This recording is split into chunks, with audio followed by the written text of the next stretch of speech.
Chapter 24. I resolved to have a horse to ride. I had never seen such wild, free, magnificent horsemanship outside of the circus as these picturesquely clad Mexicans, Californians, and Mexicanized Americans displayed in Carson streets every day. How they rode, leaning just gently forward out of the perpendicular and easy and nonchalant, with broad slouch hat brim blown square up in front, and long riatas swinging above the head, they swept through the town like the wind. The next minute they were only a sailing puff of dust on the far desert. If they trotted, they sat up gallantly and gracefully, and seemed part of the horse, did not go jiggering up and down after the silly Miss Nancy fashion of the riding schools. I had quickly learned to tell a horse from a cow, and was full of anxiety to learn more. I was resolved to buy a horse. While the thought was rankling in my mind, the auctioneer came scurrying through the plaza on a black beast that had as many humps and corners on him as a dromedary, and was necessarily uncomely. But he was going at 22, horse, saddle, and bridle, at $22, gentlemen. I could hardly resist. A man whom I did not know, he turned out to be the auctioneer's brother, noticed the wistful look in my eye, and observed that he had a very remarkable horse to be going at such a price, and added that the saddle alone was worth the money. It was a Spanish saddle with ponderous tapaderos, and furnished with the ungainly sole leather covering with an unspellable name. I said I had half a notion to bid. Then this keen-eyed person appeared to me to be taking my measure, but I dismissed the suspicion when he spoke of his manner was full of guileless candor and truthfulness. Said he, "I know that horse, know him well. You are a stranger, I take it, and so you might not think he was an American horse, maybe, but I assure you he is not. He is nothing of the kind. But excuse my speaking in a low voice, other people being near. He is, without the shadow of a doubt, a genuine Mexican plug."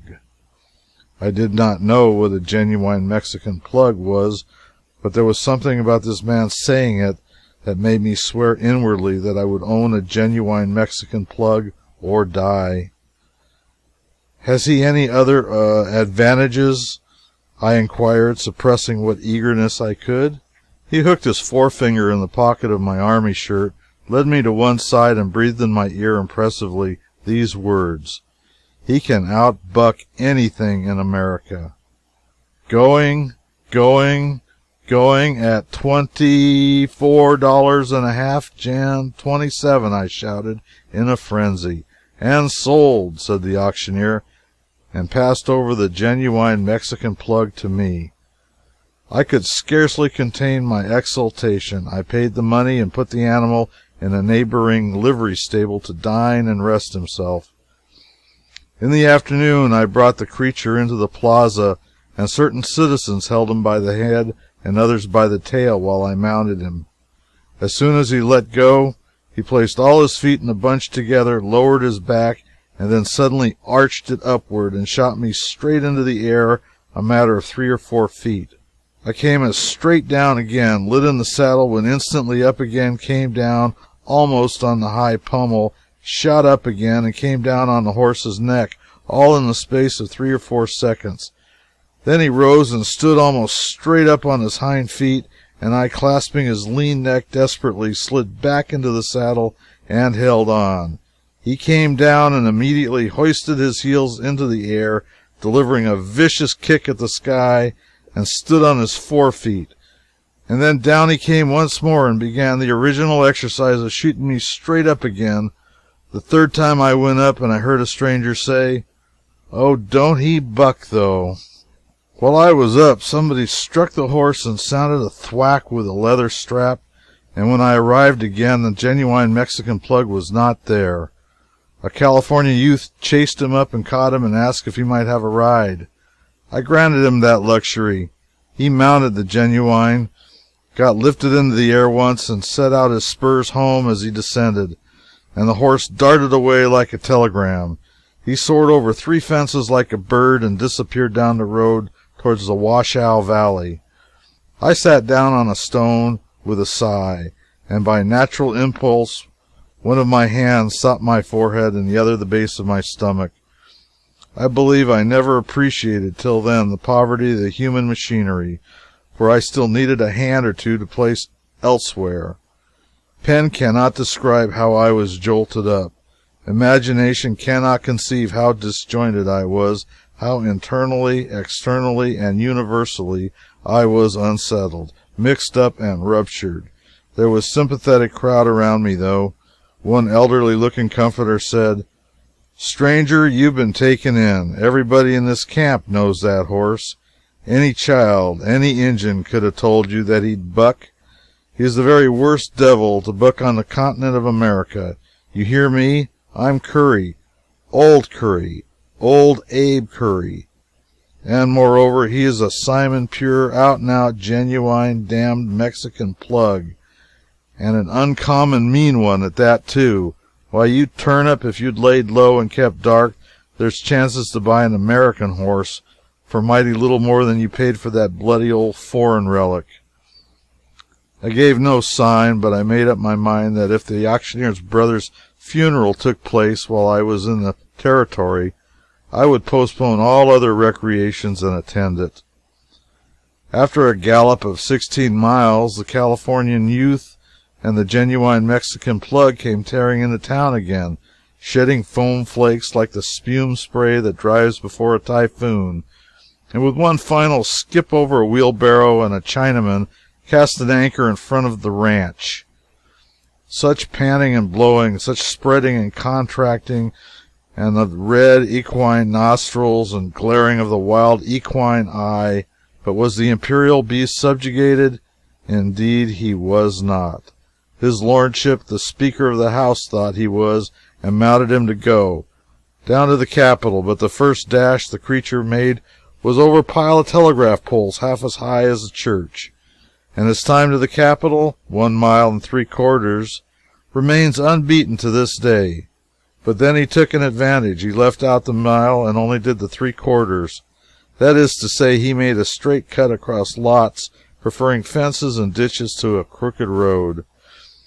And when the Speaker got to the Capitol, he said he had been in the air so much he felt he had made the trip on a comet. In the evening, the Speaker came home afoot for exercise and got the genuine towed back behind the quartz wagon. The next day I loaned the animal to the clerk of the house to go down to the Dana silver mine, 6 miles, and he walked back for exercise and got the horse towed. Everybody I loaned him to always walked back. They never could get enough exercise any other way. Still, I continued to loan him to anybody who was willing to borrow him. My idea to get him crippled and throw him on the borrower's hands or killed and make the borrower pay for him. But somehow nothing ever happened to him. He took chances that no other horse ever took and survived, but he always came out safe. It was his daily habit to try experiments that had always before been considered impossible, but he always got through. Sometimes he miscalculated a little and did not get his rider through the intact, but he always got through himself.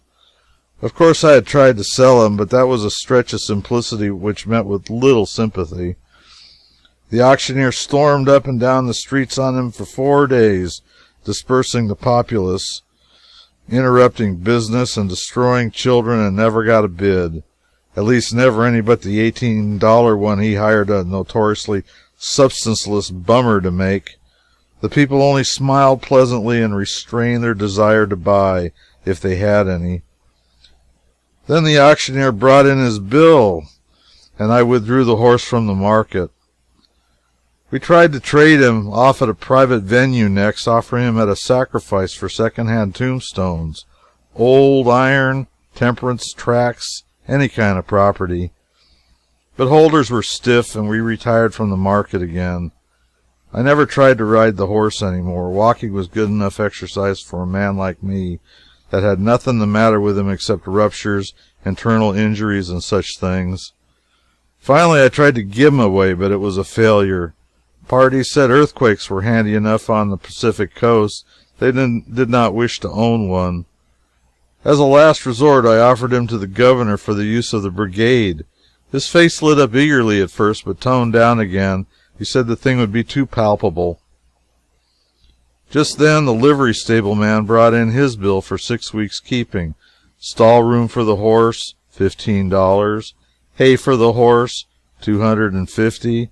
The genuine Mexican plug had eaten a ton of the article, and the man said he would have eaten 100 if he'd let him have it. I will remark here in all seriousness that the regular price of hay during that year and a part of the next was really $250 a ton. During a part of the previous year it had sold at $500 a ton in gold, and during the winter before that there was such a scarcity of the article that in several instances small quantities had been brought for $800 a ton in coin. The consequence might be guessed without my telling it. People turned their stock loose to starve, and before the spring arrived, Carson and Eagle valleys were almost literally carpeted with carcasses. Any old settler there will verify these statements. I managed to pay the livery bill. That same day I gave the genuine Mexican plug to a passing Arkansas immigrant with whom fortune delivered into my hand. If this ever meets his eye, he will doubtless remember the donation. Now, whoever has the luck to ride a real Mexican plug will recognize the animal depicted in this chapter and hardly consider him exaggerated. But the uninitiated will feel justified in regarding his portrait as a fancy sketch, perhaps.